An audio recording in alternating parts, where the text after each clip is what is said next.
Yes, so just like I told you in the previous video that I started on the kinetic Honda, and then when this kinetic Honda thing became a regular affair, I realized that I really need a place to sit and run my clinic. I can't just go on the Honda.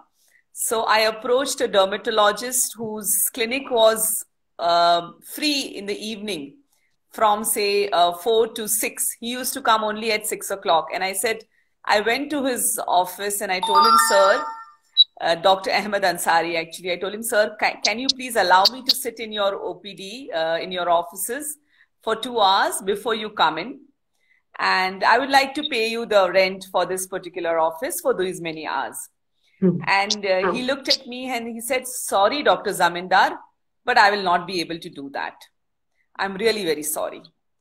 And I went home that day. And then at home, this young 27-year-old Samina is thinking that why on earth did Dr. Ansari refuse me? What is the reason why he refused me? There is no reason. I couldn't wrap my brain around the fact that he refused me. So, you know what I did? I went back to him the next day with the same question. Dr. Ansari, kindly allow me to sit in your OPD for 2 hours. I don't understand why you refused me. He was, and I'm amused at my own self now when I'm thinking about it. He was really almost shocked that this young girl again is coming back the next day with the same question. She's not ready to accept a no.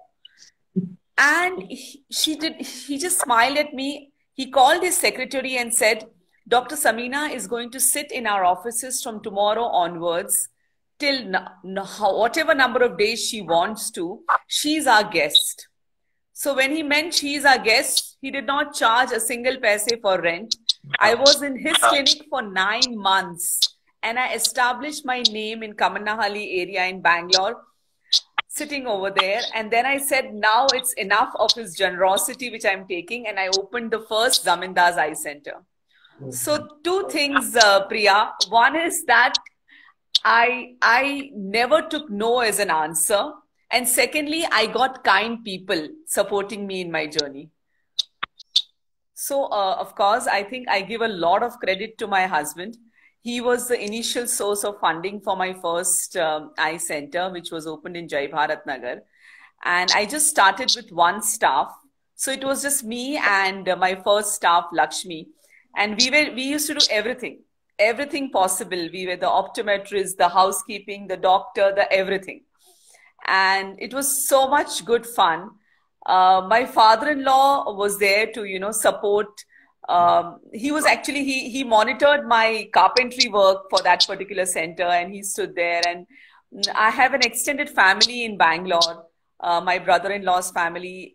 My 2 daughters were not yet born at that time. So I think a lot of support from family and a little bit of my own grittiness that I can do it.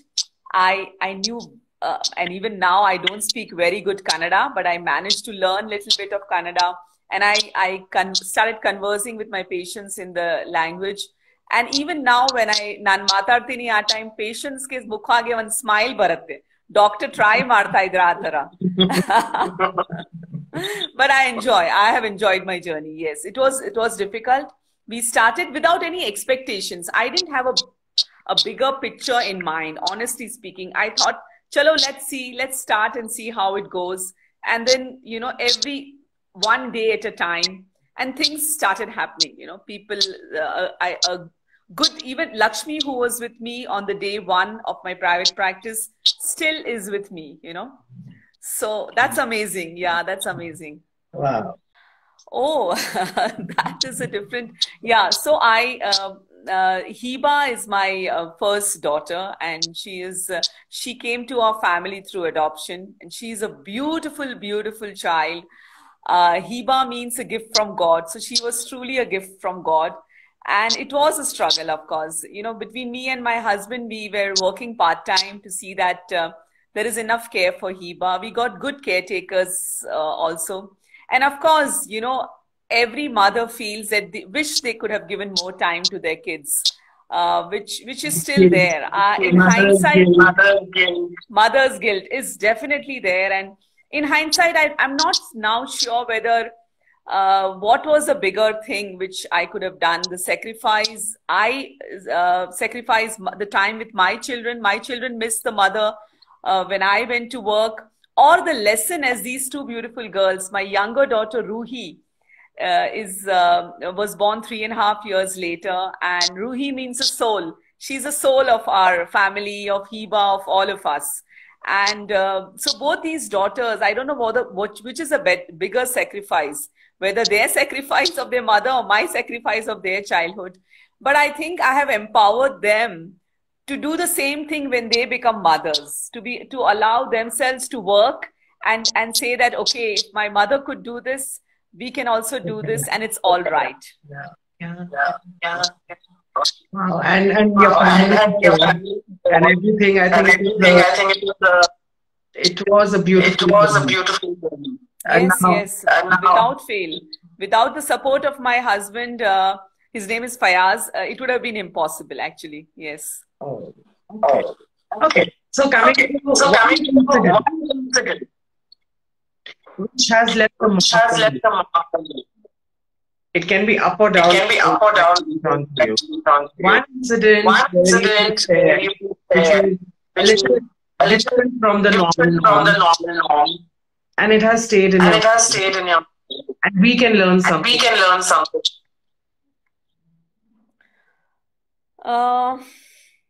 So there are many such incidences, okay? But the first day when I left, so after Hiba came in our lives, and the first day, after about 15 days, I had to leave her and go to do a surgery. I was operating at Mahavir Jain Hospital at that time, and I went all the way and I operated and I came back. And I was like, oh my God, is she okay? Is she okay? I felt, oh, I hope she's fine, you know. And I ran and I went to her where she was sleeping. And when I saw her sleeping peacefully, I was so happy. I was, oh my God, she's fine. It's as if I was not there and things could have gone wrong. That is one thing which I remember, which I will never forget. And the second thing is that I would like to say that my father, a dental surgeon from Ahmedabad, I had brought him to Bangalore for a meningioma surgery, and he was in the hospital. He had undergone the surgery, and then suddenly, and when I was operating, I get the news that he's no longer with us, and I had to operate. I was yet to start that surgery, but I had to complete this work.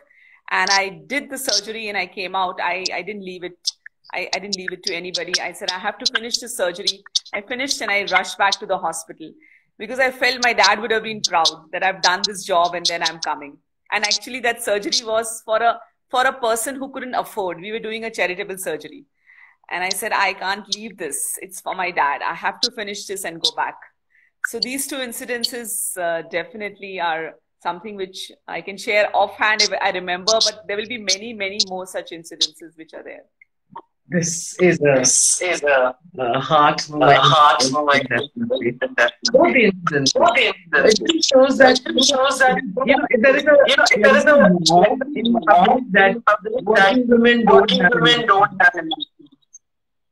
But if anybody is, they know how much will be. And you know balance it. There are the life tests us. The guilts are high.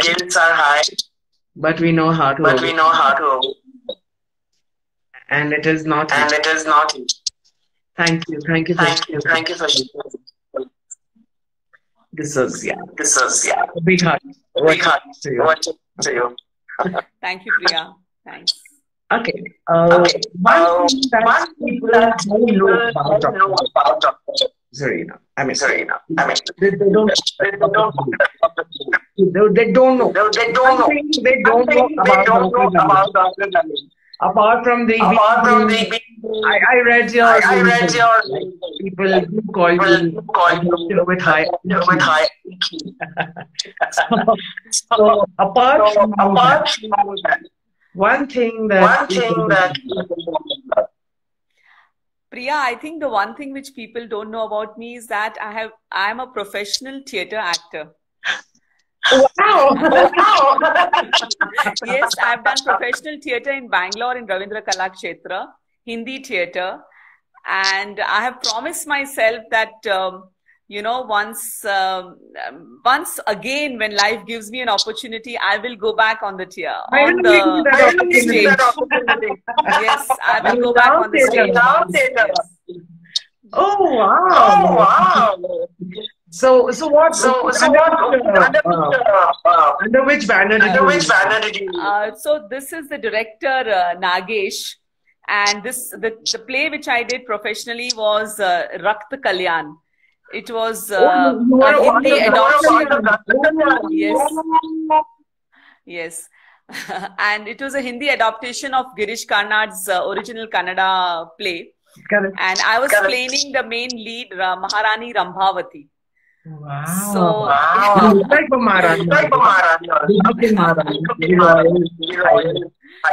and Priya, you'll be surprised that Raja Bijjila, my husband in the play, is Dattatreya, who actually is a national award-winning actor. So you know, it was so amazing to play Maharani Rambhavati opposite to him, and it was an amazing experience. I just loved it. Then immediately the next year we had Hiba, and then we had Ruhi, and then the practice grew, and you know, that's how it is. But yes, I'm going to go back on the stage. Let's get you back. Yes, for sure. Wow, this is all right. Financially, was there a point when it was okay, we are alive now? And then there came a dip. Something like this happened. There was no evident like a dip, but we were having a very slow growth initially in the first 10-15 years of my practice. I did not grow as much as a practice should grow. And then we sort of started looking at what are the reasons. We increased our number of doctors, and we got really lucky with excellent team of doctors. Now Zamindar's Eye Hospital has a full-time retina specialist, Dr. Suma Krishnan. We have a cornea specialist, Dr. Soumya. Glaucoma specialist, Dr. Priyaa Timothy. We have a excellent phacoemulsification surgeon in the surgery team, Dr. Pramod. And we've sort of come a long way. But now we are a robust team of eye care specialists in Bangalore East. And we are aiming to become the Center for Excellence in eye care in Bangalore East very shortly. Cataract is already, we are a Center for Excellence of Cataract. But in others for subspecialties also, we are looking at becoming a Center for Excellence. So yes, there was one point when we found that the insurance companies were not paying us a good enough package for our cataract surgeries, and we really felt very bad that despite the quality care services Zamindar Eye Hospital is providing, we are not getting a good package from the insurance company for our cashless patients. And that was somewhere in the year 2013. And they told us, go get NABH accreditation, we'll increase your package. So we said, why not? Let's take up the challenge. And we got entry-level NABH. In fact, Priya, we are the first eye care organization with entry-level certification in India. Wow. And we struggle so much to even understand what is NABH, what is entry-level, and what is how should we go about. And even the consultants whom we had paid fat fees were not able to really help us. So we learned ourselves. And you will be very happy that now we have opened a knowledge sharing platform known as Eye for Quality. We actually support doctors and we train them. It's just a knowledge sharing platform. And we guide them how to go about NABH. So it's a great journey. We have made great friends across India. And many of them have actually you know, they are implementing NABH standards in spirit and letter because we have opened our doors to them. So you're not just growing, you're also helping people grow with typical leader. And of course, you have to implement entry-level NABH, knowing you're never not listening to you. So you end full about your accreditation. Yes. And that is what starting a learning. It is so wow. It is just so. So how many people? A rough number have you actually ventured towards? 256.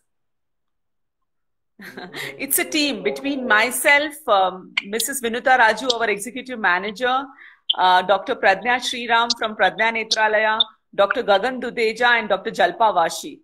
We are a team of 5 of us who are, you know, are part of this knowledge sharing platform known as I for Quality. Yeah. Super. Okay. Anything else you would like to know about a budding doctor? Suppose somebody in the medical college interview. A budding 20-something, not knowing where to go, how to start. The typical thing they do they may or may not. What do they do? I think first, in principle, in their minds, they should never take no as an answer. When somebody says no, they should in their mind think, we are on. And, and remember that we women, we are very scared, you know, I don't know why, but we are very scared of people, you know, of other people judging us, what they will think if I say this, what somebody will think, or what my family will think, or what my children will think, or what if somebody judges me. But I have always kept this line from Sheryl Sandberg's book Plan B, that what would you do if you were not afraid? Just do that. Imagine for a second that I'm not afraid of anybody. And then what would you do? Just do that. So in ethos, do keep that in your mind. And for a budding doctor who's coming out, try to sharpen your skills, learn. Skill enhancement is something very important. And then join hands with other like-minded doctors. Ophthalmology is a very expensive practice. Correct. So you join hands, make good relationships on the way. Relationships. They are very important. Foster good relationships which are based on complete trust, and that's the only way to go forward. Wow. And that is by the end of the day, it's all about how well you connect, how well you take people along with you. And this is something that everybody needs to learn. Anybody watching us. Our emotions, high EQ, very important. Yes. So yes, we are coming to the end of the show. We are almost there. So what I take particular is say never. Whenever anybody says it's happening. And thirdly, is not, you can't. You need your tribe. Be it in face or in face of it. And when I am growing, the others, I grow more. Never I. So this is what is my. Anything and takeaway is that doctor is also who loves theater. Love it, just love it. So yes, that is and any producers watching this show, look out for me. Yeah, definitely. So thank you so much. For coming and sharing such insights with us. It is going to be a It big is going to learning be for a big me learning also. for me also. Thank you for inspiring Thank you me. for inspiring me. Love you, Priya. Thank you so much for saying those kind words. Thank you so much. All right. All right. Bye. Bye. Bye.